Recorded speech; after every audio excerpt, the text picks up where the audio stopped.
ایران کو کبھی کوئی کیوں نہیں ہرا سکتا ہے؟ پورا ویڈیو ضرور دیکھیں۔ دوستو، یہ ہے ایران، ہماری دنیا کا ایک ایسا دیش کہ جس کے لگ بھگ پچھلے 500 سال کے اتہاس پر اگر آپ لوگ نظر ڈالیں گے تو آپ پائیں گے کہ اس کا یہ جو میپ ہے، یہ جو نقشہ ہے، یہ لگ بھگ پچھلے 500 سال سے بالکل ایسا کا ایسا ہی ہے۔ حالانکہ چاہے اوٹومنس ہوں یعنی کہ سلطنت عثمانیہ، یا رشین امپائر ہو، یا پھر دوسری سائڈ سے برٹش امپائر ہو، جو اپنے اپنے دور میں دنیا کی سپر پاور ہوا کرتی تھیں، ان سبھی نے باری باری سے ایران کو اپنی اپنی سلطنتوں میں ملانے کی کوشش کی، لیکن یہ ساری طاقتیں ہمیشہ ناکامیاب ثابت ہوئیں۔ حالانکہ کبھی کبھی کچھ بدلاؤ ضرور ہوئے، لیکن وہ بہت مائنر اور بہت تھوڑے وقت کے لیے تھے، ورنہ رفلی ایران کا میپ بالکل ایسا ہی بنا رہا۔ بات صرف 500 سال کی ہی نہیں ہے، بلکہ اگر اس سے بھی پیچھے جائیں گے یعنی ہزاروں سال کا اتہاس دیکھیں گے تو اس میں بھی 7ویں صدی کی شروعات میں مسلمانوں نے تو اس کو فتح کیا تھا، یعنی خلافت راشدہ کے دور میں،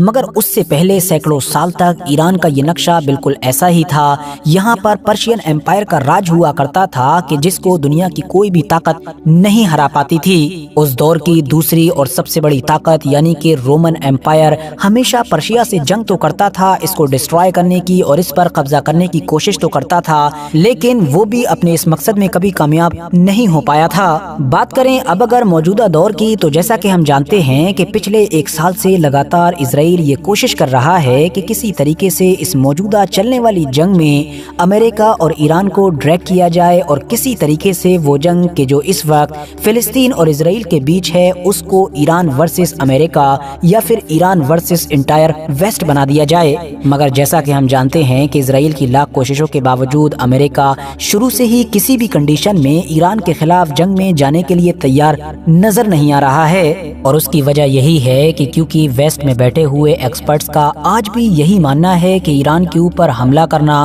اس کے خلاف ڈائریکٹ جنگ چھیڑنا ایک ٹیریبل آئیڈیا ہے، ایک ایسا آئیڈیا کہ جو بڑی ہی تیزی کے ساتھ بیک فائر کر سکتا ہے۔ آسان بھاشا میں کہوں تو یہ قدم ایران پر حملہ کرنے والے کو یا ایران کو انویٹ کرنے والے کو ہی برباد کر سکتا ہے۔ مگر اب سوال یہی ہے کہ آخر ایسا کیوں ہے؟ آخر کیوں ایران کو جیتنا، ایران کو انویٹ کرنا لگ بھگ ناممکن مانا جاتا ہے؟ کیوں دنیا کے اتہاس کی بڑی بڑی طاقتیں اپنی ساری طاقتیں لگا کر بھی ایران پر کنٹرول نہیں جما پاتی تھیں؟ اور آج سے صرف 40 سے 45 سال پہلے عراق کے لیڈر صدام حسین کی جب طاقتور آرمی ایران کے اندر گھسی تھی تو اس کو کس عجیب و غریب اور خطرناک چیزوں کا سامنا کرنا پڑا تھا؟ تو چلیے اب اپنے ان سارے ہی سوالوں کے جواب جاننے کی کوشش کرتے ہیں۔ آر ایچ نیٹ ورک کے نالجبل فرینڈز، آج کے دور میں جب کبھی بھی ہم لوگ ایران کی طاقت کے بارے میں سوچتے ہیں تو جن چند چیزوں کا خیال ہمارے دماغ میں سب سے پہلے آتا ہے، ان میں ایک تو اس کے پروکسیز گروپ ہوتے ہیں، جیسا کہ حزب اللہ، ہوتی،